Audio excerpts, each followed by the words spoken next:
नागिन बहू।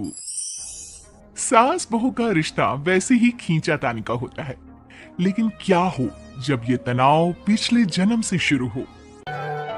इस औरत ने पिछले जन्म में मेरी माँ नागिन रूपमती को डंडे से मारा था। इस जन्म में इसकी बहू बनकर मैं उसका बदला लूंगी। बहू खड़ी होकर सास को घूर घूर कर बदला लेने का प्लान बना रही थी कि सास, हाय रे बहू, खड़ी खड़ी थक गई होगी, बैठ जाया कर, पैर में दर्द हो जाएगा।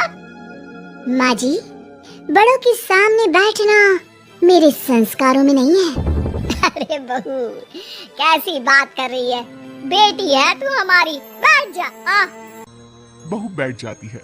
सास उसे चाय देती है। ये ले, मेरे हाथ की स्पेशल चाय।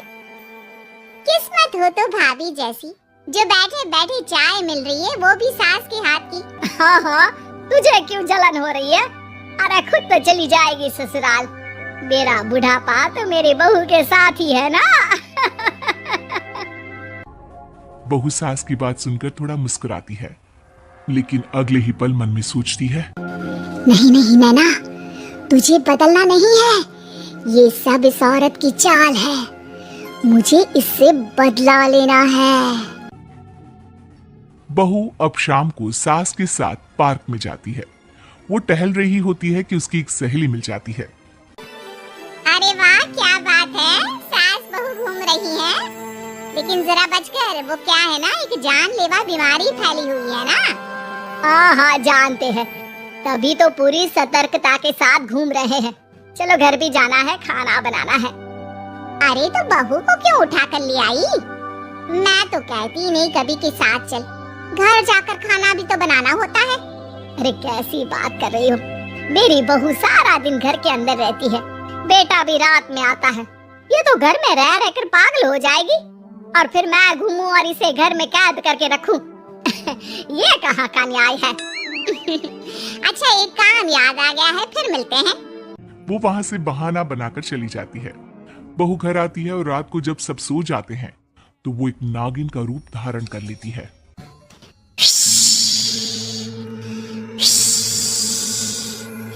जाने कहाँ चली गई बुढ़िया, आज तो मैं इसका काम तमाम करके ही सांस लूंगी। मेरी माँ के साथ जो इसने किया, वही मैं इसके साथ करूंगी।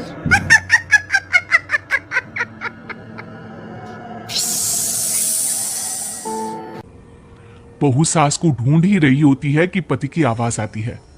नैना, पानी लेने गई हो तो मेरे लिए आइसक्रीम ले आना फ्रीजर से, बहुत मन कर रहा है खाने का, और जरा जल्दी आना। नैना तुरंत बहू का रूप ले लेती है। अरे ये कैसे उठ गए? ये तो गहरी नींद में सो रहे थे, और इतनी रात में आइसक्रीम, मतलब अभी 1 घंटा और नहीं सोएंगे, तब तक तो मुझे ही नींद आ जाएगी। अरे कहाँ हो यार? अरे ये फिस फिस से आवाज क्या आ रही है? देखो तो कोई चूहा है क्या? बहू खुद की तुलना चूहे से सुनकर गुस्सा हो जाती है। वो आइसक्रीम लेकर कमरे में आती है। क्या कहा? फिस फिस चूहा करता है? वो चीची चीची करता है, समझे? और फिस फिस करती है नागिन, इच्छाधारी नागिन। अरे यार क्यों डरा रही हो?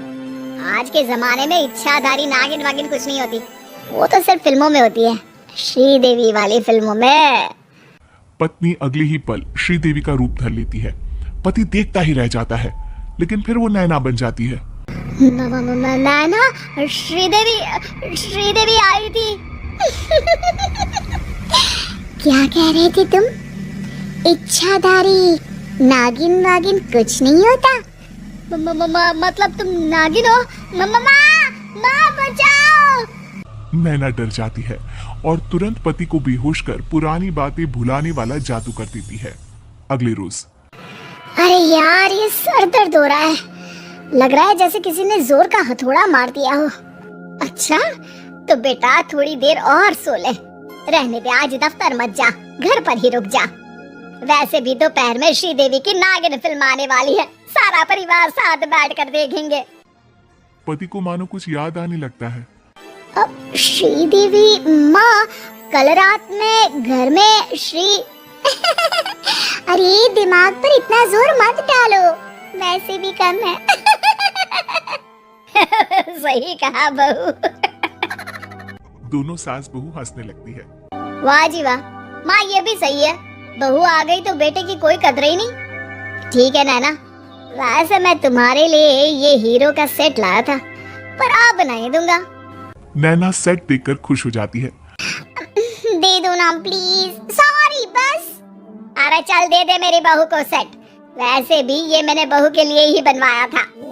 सास बेटी से लेकर बहू को दे देती है। हैप्पी बर्थडे बहू। क्या आज नैना का बर्थडे है माँ? और क्या, तुझे तो कुछ भी याद नहीं रहता, बहू ने बताया तो था। नैना की आंख में आंसू आ जाते हैं कि माँ के मरने के बाद किसी ने उसका जन्मदिन मनाया नहीं था। नैना सास की पैर छूती है और फिर तुम दोनों कहीं घुमाओ, रात का खाना मैं बना कर रखूंगी। पति और नैना घूमने चले जाते हैं। पता है, मैं अपना जन्मदिन तकरीबन 200 साल बाद मना रही हूँ, विश्वास ही नहीं हो रहा। तुम भी ना क्या हमेशा मजाक करती रहती हो। नहीं नहीं, मैं सच कह रही हूँ। खैर, बात आई गई हो जाती है। दोनों पार्क में घूम रहे होते हैं कि पति अचानक नैना को धक्का दे देता है और नैना गिर जाती है। क्या कर रहे हो? क्या हो गया तुमको, गिर जाती तो? पति अचानक नैना को गले लगा लेता है और फिर रोने लगता है। पति का ये बदला हुआ रूप देखकर नैना पूछती है, क्या हो गया है, बोलोगे कुछ? मैं ठीक हूँ, रो मत। पति की आंख लाल हो जाती है। वो नैना को दिखाता है कि उसके पैर के पास से होता हुआ एक सांप निकल जाता है। बाप रे, ये काट लेता तो मैं मर ही जाती। नहीं नहीं, मैं तुम्हें कुछ नहीं होने देता। मैंने अपने पिता को सांप के काटने से ही खोया है, माँ आज तक संभल नहीं पाई है। नैना हैरान हो जाती है। क्या क्या हुआ था आपके पापा को?